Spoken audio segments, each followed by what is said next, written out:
नमस्कार बच्चों, जय श्री कृष्णा। स्वागत है आपका हमारे एजुकेशन चैनल पर। आज हमारा जो टॉपिक है बच्चों वह है जनसंख्या घनत्व का। पिछली क्लास में हमने इसी जो 12th क्लास का हमारा थर्ड चैप्टर चल रहा है उसके जनसंख्या वितरण के बारे में हमने जो है अध्ययन किया था। आज का जो हमारा टॉपिक है वह है बच्चों जनसंख्या घनत्व। कुछ लोगों का मानना है तथा मानते भी है कि जनसंख्या घनत्व तथा जनसंख्या वितरण जो है एक ही है, पर बच्चों ऐसा नहीं है, ये दोनों जो हैं अलग अलग हैं। इसीलिए आज हम बात करते हैं जनसंख्या घनत्व के ऊपर।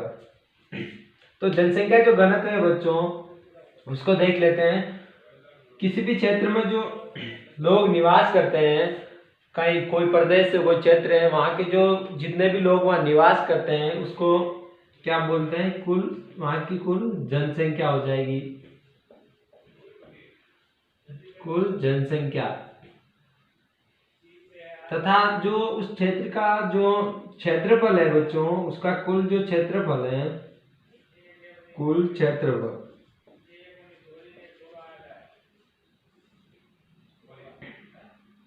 तथा किसी भी जो प्रदेश है बच्चों उसके जनघनत्व को ज्ञात करने के लिए बच्चों उसकी कुल जनसंख्या में कुल क्षेत्रफल का जो है भाग दिया जाता है। तथा जो जनघनत्व है बच्चों इनसे क्या प्राप्त होगा हमें, घनत्व। तो बच्चों जो जनघनत्व है उसका आशय यह है कि बच्चों कुल जो जनसंख्या है तथा कुल जनसंख्या व कुल क्षेत्रफल के अनुपात से, इसका आशय यह है कि जो कुल जनसंख्या है तो उसमें कुल जो क्षेत्रफल उसके अनुपात से है।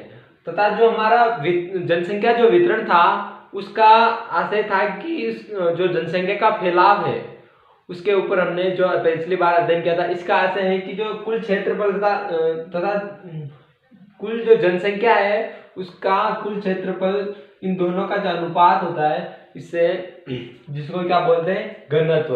तो हम देखते हैं इसके ऊपर कि सर्वप्रथम हम इसके महत्व को ढूंढ लेते हैं, देख लेते हैं कि इसका क्या महत्व है, इसको क्यों इतना महत्व दिया जाता है, हमारे लिए ये क्यों आवश्यक है कि हम जनघनत्व पढ़ें, क्यों पढ़े ऐसे। तो हम इसके महत्व को देख लेते हैं कि इसका हमारे जो जीवन है उसमें या फिर हमारी जो ज्योग्राफी है, हमारी विषय जो है भूगोल, में इसका क्या महत्व है, तो उसके ऊपर हम देख लेते हैं। तो इसका महत्व देखें बच्चों, महत्व के ऊपर बात करें तो बच्चों जनसंख्या घनत्व किसी भी क्षेत्र, किसी भी प्रदेश या क्षेत्र, किसी भी प्रदेश के या फिर किसी भी प्रदेश की उन्नति व भावी विकास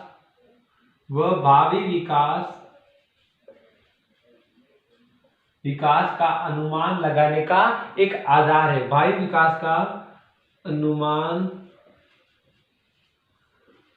लगाने का एक आधार है।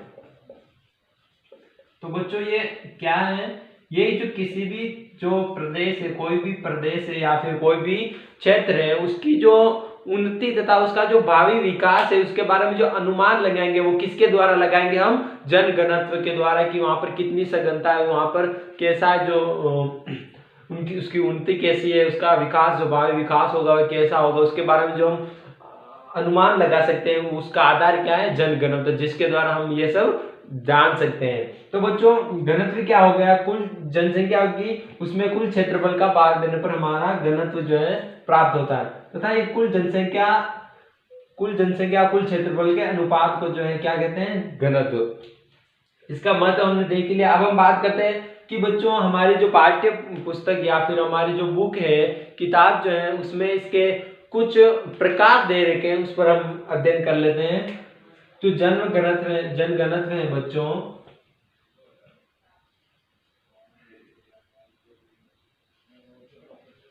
जनसंख्या घनत्व के प्रकार। अब हम इसके प्रकारों पर बात करते हैं बच्चों। तो हम पहला ले लेते हैं बच्चों, पहला जो प्रकार है वो आ जाता है बच्चों गणितीय घनत्व। प्रकार में बच्चों सिर्फ नाम अलग अलग है, बाकी जो अपना इसका उद्देश्य है वह सेम है। सभी प्रकार जो इसका उद्देश्य है वह सेम है, सिर्फ नाम का ही डिफरेंट है कि इसका जो गणितीय अगला वाला का कुछ और, अगले वाला कुछ और, बाकी इनका जो सभी का जो उद्देश्य है वह एक ही है, यानी कि सेम है। बात करते हैं गणितीय घनत्व पर। गणितीय घनत्व, तो बच्चों गणितीय घनत्व में क्या होता है कि जो किसी क्षेत्र की जो कुल जनसंख्या होती है, कुल जनसंख्या में उस क्षेत्र के कुल क्षेत्रफल का भाग दिया जाता है, कुल क्षेत्रफल। जिससे क्या प्राप्त होगा हमें, इस प्रकार से जो हमें प्राप्त होगा वो कौन सा घनत्व होगा बच्चों, गणितीय घनत्व। तो इसमें कुल जनसंख्या में कुल क्षेत्रफल का जो है भाग दिया जाता है। दूसरी बात, इसकी एक खास बात है बच्चों जो हमें एग्जाम की दृष्टि से भी पूछी जा सकती है, वो है बच्चों मुख्य है कि ये जो आपको ऐसे पूछा जा सकता है कि हमारी जो भूगोल है उसमें सबसे ज्यादा जो प्रयोग में आता है वो कौन सा घनत्व है, या फिर सबसे अधिकाधिक प्रयोग में आने वाले घनत्व का नाम लिखिए। आपको ऑप्शन दे दिए तो आप कौन सा घनत्व लिखो, वह है बच्चों गणितीय घनत्व। तो भूगोल में सर्वाधिक प्रयोग जिसका किया जाता है कौन सा घनत्व है बच्चों, गणितीय घनत्व, सर्वाधिक प्रयोग। तो इसका जो बच्चों भूगोल में सर्वाधिक प्रयोग किया जा सकता है, आपको अगर पूछ ले कि इसका सर्वाधिक प्रयोग क्यों किया जाता है तो उसको भी मैं बता देता हूं आपको कि इसका सर्वाधिक प्रयोग इसलिए किया जाता है कि इसके जो आंकड़े हैं बच्चों, कुल जनसंख्या व क्षेत्रफल, इसके जो आंकड़े, इनके जो डाटा है वह आसानी से मिल जाते हैं, क्योंकि इसके आंकड़े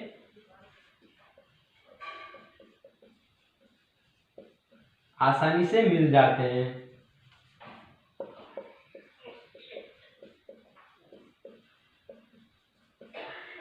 तो बच्चों इसका जो है अधिकाधिक या सर्वाधिक प्रयोग क्यों किया जाता है, तो वह इसके जो आंकड़े हैं बच्चों आसानी से मिल जाता है। इसके आंकड़े कौन कौन से, कुल जनसंख्या तथा क्षेत्रफल। तो कुल जनसंख्या व जो क्षेत्रफल है, कुल ना लगाए तो भी चलेगा, जनसंख्या बटा क्षेत्रफल लिख दोगे तो भी इतना ही आपका जो आंसर होगा वो सही होगा।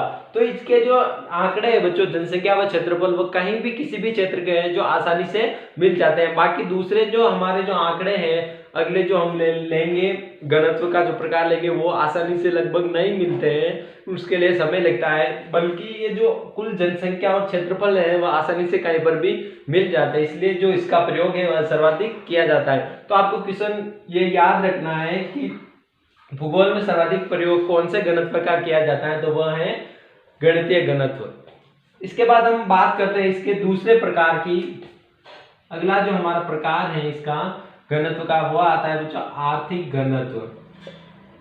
आर्थिक घनत्व, तो बच्चों आर्थिक घनत्व में क्या होता है कि वहां की जो कुल जनसंख्या होती है उसमें वहां के कुल संसाधनों का जो है भाग दिया जाता है। अब जब ये आर्थिक बात आती है तो आर्थिक किसे कहते हैं, आर्थिक मतलब पूंजी की जिसे बात, संसाधनों की जिसमें बात आती है, तो उसके बट्टे में क्या हो जाएगा, कुल जो जनसंख्या होगी उसमें किसका भाग दे देंगे, संसाधनों का। तो कुल जनसंख्या बट्टे कुल संसाधन, कुल ना लगाओ तो भी चलेगा, संसाधन ही सही होगा आपका, संसाधन तक लिख दोगे तब तक आपका सही माना जाएगा। तो ये हो गया बच्चा अपना आर्थिक घनत्व। इसके बाद हम अगले घनत्व के इसके प्रकार के ऊपर बात करते हैं। हमारा तीसरा जो प्रकार है वो है बच्चों कारिक घनत्व। कारिक घनत्व, कारिक घनत्व के अंदर क्या होता है बच्चों कि जो इसकी कुल जनसंख्या होती है उसमें जो कृषि योग्य भूमि होती है उसका भाग दिया जाता है। यानी कि कारिक यानी जो काम करने वाले, वहां जो भूमि यानी कि जो हमारी भूमि है उसमें ही तो ज्यादातर लोग जो है कृषि वगैरह कार्य करते हो, तो वहां की जो कृषि योग्य भूमि होती है उसका जो है भाग दिया जाता है। तो इसका क्या हो जाएगा, कुल जनसंख्या, किसी प्रदेश की कुल जनसंख्या बटे वहां की जो है कृषि योग्य भूमि, कृषि योग्य भूमि। तो ये हो गया बच्चा अपना कारिक घनत्व। तो कारिक घनत्व जो है किससे प्राप्त होगा, कुल जनसंख्या बटे कृषि योग्य भूमि। अगर हम इसकी जनसंख्या जो होगी, अगर आपको क्वेश्चन में दे दिया जाए कि किसी प्रदेश की जनसंख्या ये है, ये वगैरह वगैरह है, तब उसका जो कृषि योग्य भूमि है उसका जो क्षेत्रफल वगैरह इतना है, तो आप इसको भाग देके उस जो है कारिक घनत्व निकाल सकते हो। इसमें पूछ लिया जाए तो कुल जनसंख्या में क्षेत्रफल का जो है भाग देकर आप जो है इसका गणितीय घनत्व निकाल लोगे। अब अगले हमारे जो प्रकार है, इसका चौथा जो प्रकार है उसके ऊपर बात करते हैं, कृषि घनत्व। एग्रीकल्चर जो है कृषि घनत्व, इसके ऊपर बात करते हैं। तो बच्चों कृषि घनत्व में क्या होता है कि वहां के जो कृषि से जो या फिर जो कृषि में लगे हुई जो जनसंख्या है या फिर जो कृषि से जुड़ी हुई जो जनसंख्या है ऊपर वो आ जाएगी। इन जो हमारे ये घनत्व हमने पढ़े हैं, इनमें हमने क्या देखा, कुल जनसंख्या कुल जनसंख्या कुल जनसंख्या।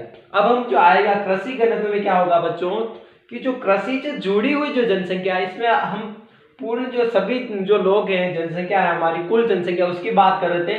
कृषि घनत्व में हम क्या करेंगे कि केवल जो कृषि कर रहे हैं या फिर जो कृषि से जुड़ी हुई जो जनसंख्या है उसकी ही हम बात करेंगे। तो इसमें आ जाएगा, ऊपर क्या आ जाएगा, कृषि से जुड़ी जनसंख्या या फिर कृषि से संबंधित जनसंख्या लिख दो, जुड़ी जनसंख्या बटे यही आ जाएगा कृषि योग्य भूमि। तो बटे में क्या आएगा बच्चों, कृषि योग्य भूमि। ये थोड़ा जो आपको बच्चों सही नहीं दिख रहा होगा, तो आप, मैं बोल रहा हूं, आप इसको अगर नहीं दिखे तो समझ सकते हो कि कृषि से जुड़ी जनसंख्या बटे कृषि योग्य भूमि। सेम यही ऊपर वाला कृषि योग्य भूमि, कृषि योग्य भूमि। यहाँ की जो कृषि से जुड़ी हुई जो जनसंख्या है उसका उसमें हम किसका भाग देंगे, जो कृषि योग्य जो भूमि है उसके जो क्षेत्रफल होगा उसका भाग किसमें देंगे, कृषि से जुड़ी जनसंख्या में। तो हमारा क्या, कौन सा घनत्व प्राप्त होगा, वो होगा बच्चों हमारा कृषि घनत्व। अब हम पांचवा अंतिम इसका जो प्रकार है इस पर बात कर लेते हैं। इसका जो पांचवा प्रकार है बच्चों वह है पोषण घनत्व। पोषण घनत्व, न्यूट्रिशन घनत्व, पोषण घनत्व।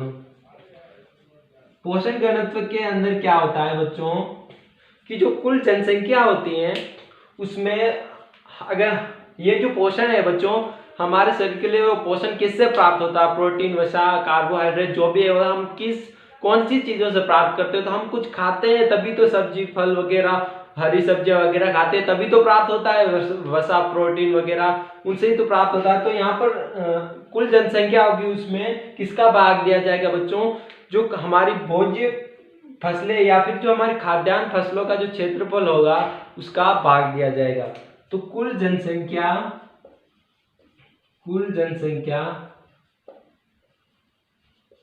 बटे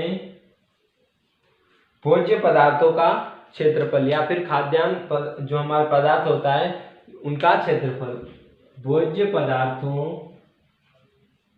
का क्षेत्रफल, यानी कि जो हम खा रहे हैं जिनसे हमें क्या मिल रहा है, पोषण मिल रहा है, हमारे शरीर को पोषण मिल रहा है, प्रोटीन मिल रहा है, वसा, कार्बोहाइड्रेट वगैरह वगैरह मिल रहे हैं। किससे मिल रहे हैं, भोज्य पदार्थों से। तो हम क्या लिखेंगे, भोज्य पदार्थों का क्षेत्रफल।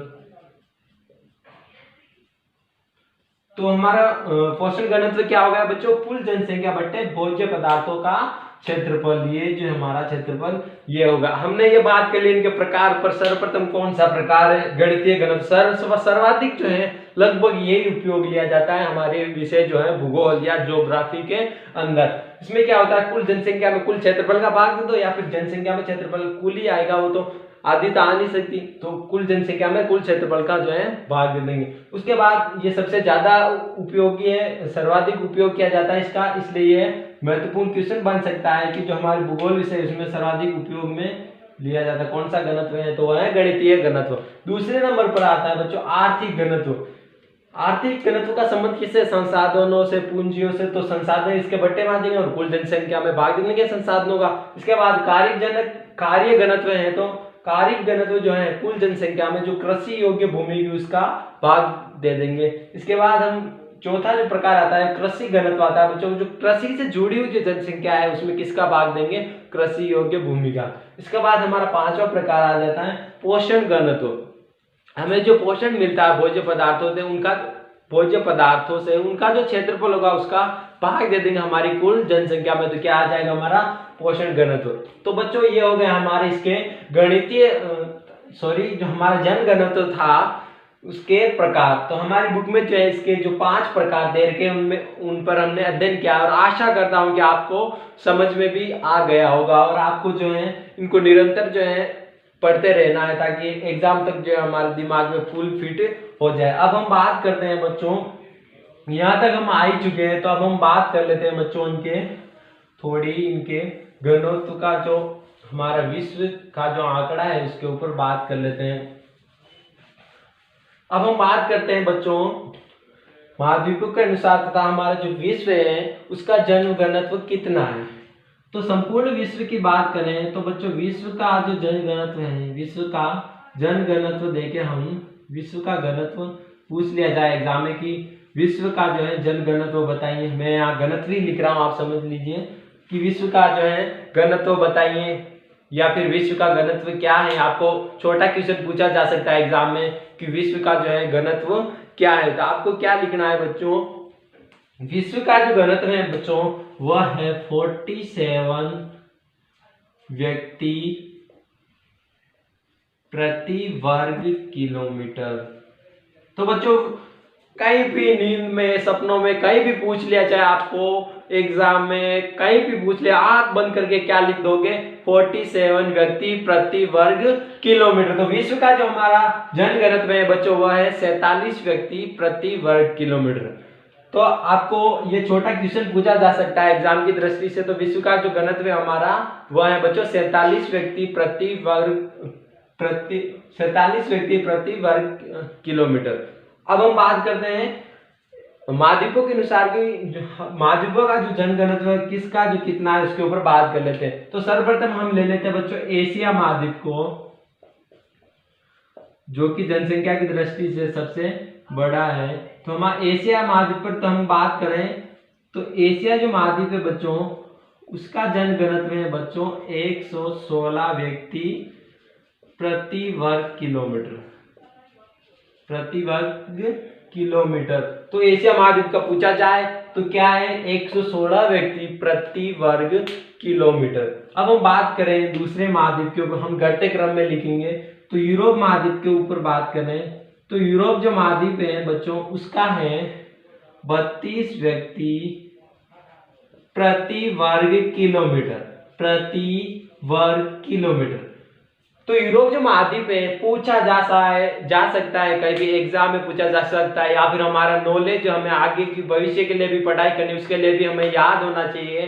तो यूरोप जो महाद्वीप उसका जन घनत्व क्या है 32 व्यक्ति प्रति वर्ग किलोमीटर। एशिया का क्या है 116 व्यक्ति प्रति वर्ग किलोमीटर। ये जो आंकड़े हैं बच्चों ये 2001 के जनगणना के अनुसार हैं, उसके जो 2001 के आंकड़े थे उनके अनुसार है। अब हम बात करते हैं अगला जो हमारा महाद्वीप है अफ्रीका महाद्वीप, उसके ऊपर कि अफ्रीका जो महाद्वीप उसका जन घनत्व कितना है। तो अफ्रीका जो महाद्वीप है बच्चों उसका जन घनत्व है 27 व्यक्ति प्रति वर्ग किलोमीटर। 27 व्यक्ति प्रति वर्ग किलोमीटर। पूछ लिया चाहे अफ्रीका महाद्वीप का जन घनत्व बताइए या फिर अफ्रीका महाद्वीप का जन घनत्व जो है कितना है, तो आपको आंख बंद करके क्या लिख देना है 27 व्यक्ति प्रति वर्ग किलोमीटर अफ्रीका महाद्वीप का जन घनत्व है। तो आपका ये क्वेश्चन जो हो जाएगा सही। इसके बाद हम बात करें दक्षिणी अमेरिका की।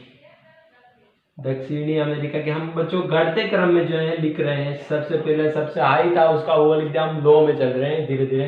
तो हम दक्षिणी अमेरिका की बात करें तो बच्चों इसका जो जन घनत्व है वह है बच्चों 20 यानी कि 20 व्यक्ति प्रति वर्ग किलोमीटर।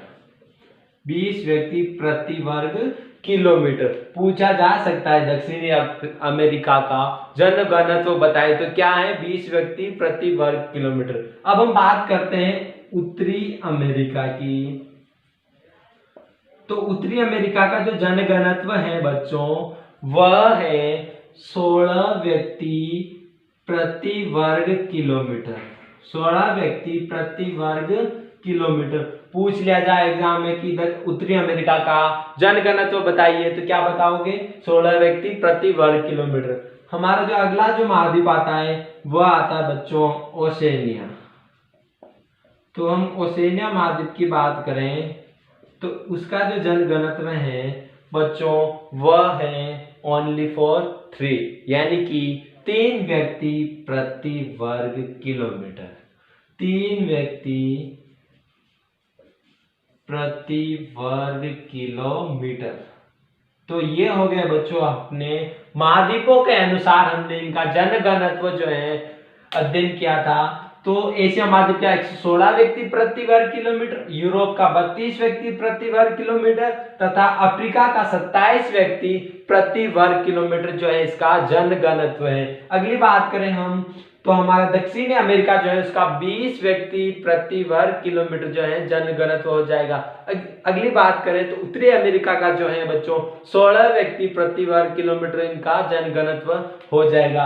अगली बात करें ओशेनिया महाद्वीप की तो इसका ओनली फॉर 3 व्यक्ति प्रति वर्ग किलोमीटर, यानी कि 3 व्यक्ति प्रति वर्ग किलोमीटर किसका जनघनत्व है बच्चों? ओशेनिया महाद्वीप का। तो आपको ये मैं आशा यही है कि आपको ये दिमाग में जो फिट हो ही गया होगा, समझ में आ ही गया होगा। तो आपको ज्यादातर जो है बच्चों विश्व का आपको और कुछ रहे ना रहे विश्व का तो आपको पक्का रखना है। कभी भी पूछा जा सकता है विश्व का जनघनत्व तो कितना है? 47 व्यक्ति प्रति वर्ग किलोमीटर। अगर ये भी रहे तो बहुत अच्छी बात है हमारे नॉलेज के लिए और हमारे एग्जाम के लिए भी कि वो एशिया का जो 116 व्यक्ति प्रति वर्ग किलोमीटर, 32 व्यक्ति प्रति वर्ग किलोमीटर यूरोप का हो जाएगा और ये हमारा आगे 27, 20, 16 और 3 हो जाएगा। इसके बाद हम बात करते हैं, थोड़ी बात कर लेते हैं हम हमारे देश के ऊपर और अन्य के ऊपर 2 बातें कर लेते हैं हम।